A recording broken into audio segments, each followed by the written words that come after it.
Hey, how you doing?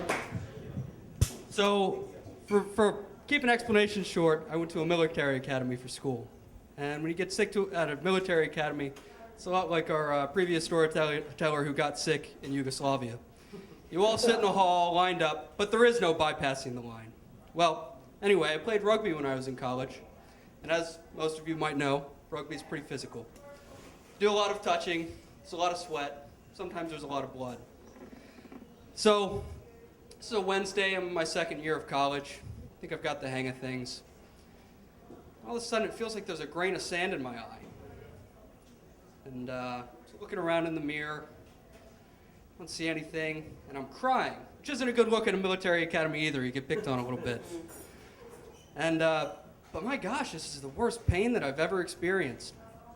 So I go to sick call, which is exactly like I said, like being in Yugoslavia. There's 15 people there. Half of them are just trying to get out of class because they don't want to go. The other half are actually sick, but it takes a long time. So you're there for 3-4 hours. It's really hard to catch up on class. It's not somewhere I want to be anyway. So I go in, they take a look at my eye, and they say, wow, it's really red, but I don't know what's going on. We're going to send you to an ophthalmologist. So they send me later that day. Nobody has a car on campus, right? So you get driven by this common government driver in a minivan. He drops me off. They take a look at my eye. Oh, no, it's probably just an infection. We'll give you some antibiotics. We'll send you back. Come back next week, though. Okay, well, you call the driver. The driver doesn't pick up. So then you're sitting there for what seems like forever. And some poor girl sees this guy in khakis out in the regular world and says, do you need a ride somewhere? I said, yeah, actually, I need a ride back to school, but our school's tucked in the back of this really affluent Jewish neighborhood. It's like an eyesore for them. But luckily, she gives me a ride back. So I take the antibiotics. A couple days later, I feel better. Go back the next week. I said, yeah, everything's all cleared up. It's okay, well, I just want to take a look at you. Drop some drops in my eye, and they go, what's that? And then he calls somebody else in the room. What's that? Well, they keep on taking a look at it, and they determine that it's ocular herpes. So I had brushed up against somebody in rugby that had type 1 herpes on their side. Got in my eye. It just so happened that virus cleared up during the course of me taking antibiotics. So I get this really expensive medicine, pay $300 out of pocket, and I need to get it that day. So I go to this tiny no-name pharmacy that looks like a crack dealer works there. But luckily they can get me the medicine. I take it. Everything all clears up. Go back and they say, you should be all good, but you should carry this medicine around with you because this actually can come up any time. Generally doesn't cross sides, but it can happen in your ears, nose, throat, mouth, eyes. So okay, well, no big deal. I don't really care if my mouth hurts, my ears hurt. I really only care about my eyes. Also, at the same time, I had to tell my parents, I have herpes in my eye. There's a small chance I'm going to lose my vision here. And they're freaking out. They're like, oh my gosh, like, what do we do about it? I said, well, we're doing what the doctors say we can do about it. Let's roll the dice. They're not satisfied with that answer, but that's the way that it works. So fast forward a couple years. I haven't had a flare-up of this thing in forever. Go to visit some friends from college. I'm already 2 years out of college.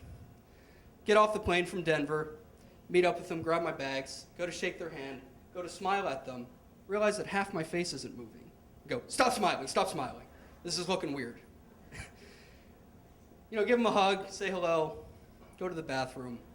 Now I'm checking to see if I've had a stroke.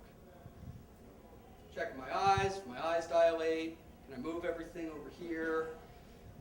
No, I haven't had a stroke. We'll sleep it off. So I go home, I call my girlfriend who's sitting over there and say, hey, listen, I don't think it's anything, but half my face won't move. So she freaks out a little bit. She does all this online research. This time it doesn't come back as cancer, which most of you have done online research for your things have noticed, that it seems to come back as cancer. Not this one. Well, this usually happens to pregnant women.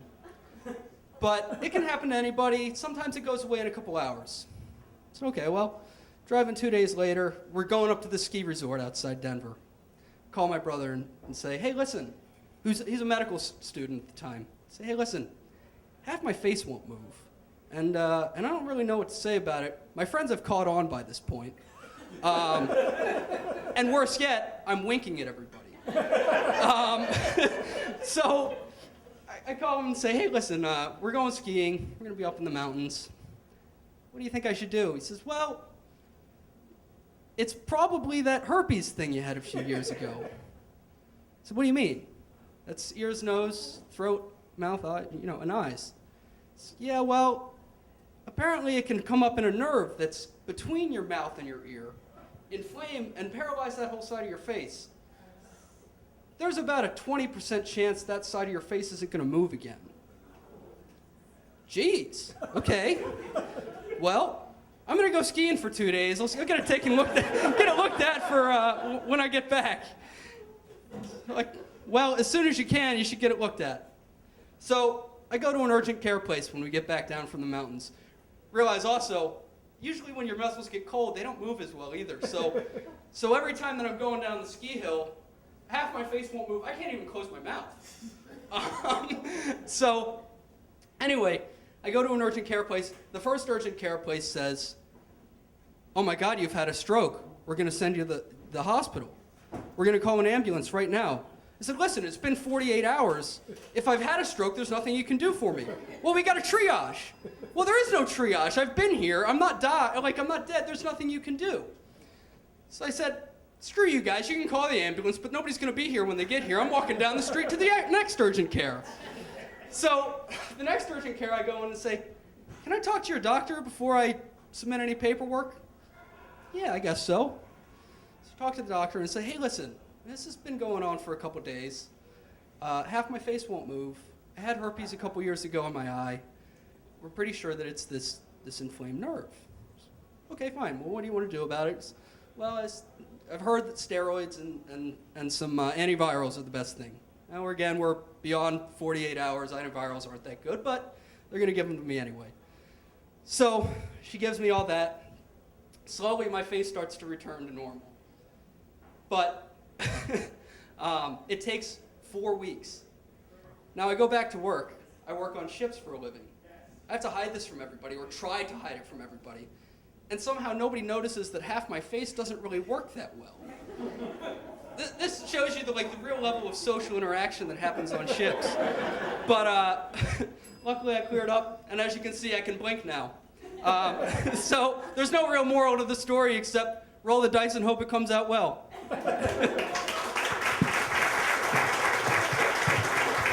Dylan, everybody.